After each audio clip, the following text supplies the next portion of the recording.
আসসালামু আলাইকুম। আজকে আমরা 8 ফুট খাম বানিয়েছি, এখনো বানাইতেছি। দুইটার মতো খাম বানানো এখন বাকি আছে। আমি মূলত এই ভিডিওটা বানিয়েছি, অনেকেই আমাকে প্রশ্ন করেছেন বা বলেছেন, কমেন্টে বলেছেন, এমনি বলেছেন, সাক্ষাতে দেখা হলো যে আমরা সিমেন্ট 2 বস্তা সিমেন্টের ডালাই ফেলি। এটার মাপটা আসলে কি? এটার মাপটা মূলত হচ্ছে আমরা 2 বস্তা সিমেন্টের ডালাই ফেলি, আমাদের ফাড়ার যে মাপ, ফুটের যে মাপ, ওই হিসাবে এই 2 বস্তা সিমেন্টের ডালাই ফেলি, 1 বস্তা সিমেন্টের ডালাই ফেলি। কিন্তু আমরা মূলত ডালাইটা ফেলার পরবর্তীতেও আমাদের খাম সম্পূর্ণ করার জন্য আরো সিমেন্টের প্রয়োজন হয়। আমরা খাম ফিনিশিং দেওয়া, বোরা বানানো, তারপরে আবার ডালায় কিছু সিমেন্ট লাগে, এগুলো দেওয়ার পরবর্তীতে আমাদের একটা খাম সম্পন্ন হয়। তাই আমরা যেই মিলে খাম বানাই বা আমরা যেই সিস্টেমে খাম বানাই সেটাই আপনাদের কাছে আজকে শেয়ার করব।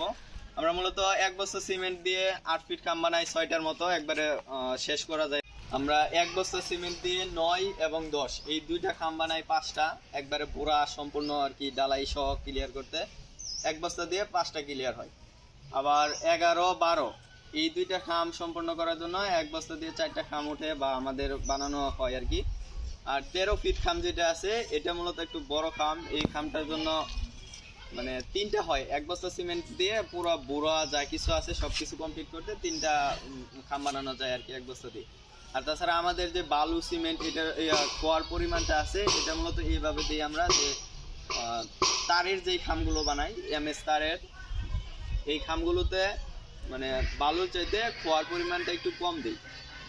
আর রডের যেই খামগুলো আছে 11, 12, 13 এইগুলো মূলত আমরা খোয়া বালু এই দুইটা জিনিস সমান সমান দেওয়ার চেষ্টা করি। মাঝে মধ্যে এদিক সেদিক হয়, কারণ খোয়ার উপর ডিপেন্ড করে এটা, যাতে মানে যেই খোয়ার ভিতরে রাবিশ বেশি থাকে সেই খোয়াটা একটু বেশি দেওয়া লাগে, আবার যেই খোয়াতে রাবিশ কম থাকে সেই খোয়াটা কম দিলেও চলে।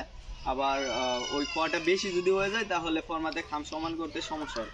এর কারণে আমরা অনুমান মতো বা আমাদের যে সিস্টেম আছে সিস্টেম মতো আমরা খোয়া দিয়ে থেকে বালু আর খোয়াটা আর কি দিয়ে থাকি। এইভাবে মূলত আমরা আমাদের খামগুলো বানাই। তাছাড়া পাট আর চুলা যেগুলো আছে এগুলোর হিসাব আলাদা, এগুলো মূলত আমি বেশি একটা বানাই না, এগুলো ফারুক ভাই আর ফজলু ভাই আছে তারা বানায়। আপনারা যদি খাম, পাট, চারি, বন্ধু চুলা, তারপরে আছে যে আমাদের খুঁটি, আপনারা যদি এগুলো নিতে চান তাহলে আমাদের কারখানায় যোগাযোগ করতে পারেন। আমি সবসময় যদিও থাকি না, কিন্তু ফারুক ভাই, ফজলু ভাই তারা সবসময় থাকেন, তাদের কাছ থেকে আপনারা নিতে পারেন। আমাদের কারখানার লোকেশন হচ্ছে মরিচপুরান ইউনিয়ন, বাঁশকান্দা বাজার, মায়ের আঁচল স্যানিটারি অ্যান্ড হার্ডওয়্যার স্টোর। আপনারা চাইলে যোগাযোগ করে নিয়ে যেতে পারেন। আমরা মূলত সবসময় ন্যায্য মূল্যে জিনিসগুলো দেওয়ার চেষ্টা করি। খাম, পাট যাই বলেন সবকিছু ন্যায্য মূল্যে দেওয়ার চেষ্টা করি, সীমিত লাভে। যদি সীমিত লাভে আমরা দেই তাহলে দেখা যাচ্ছে যে আমাদের সেলটাও বেশি হয়, বিক্রিও বেশি হয়, গ্রাহক বা ক্রেতা যারা আছেন তারা ক্রয় করে জিনিসগুলো মজা পান। তো আজকে ভিডিওটা এই পর্যন্ত, সবাই আমাদের জন্য দোয়া করবেন। আসসালামু আলাইকুম ওয়া রাহমাতুল্লাহ।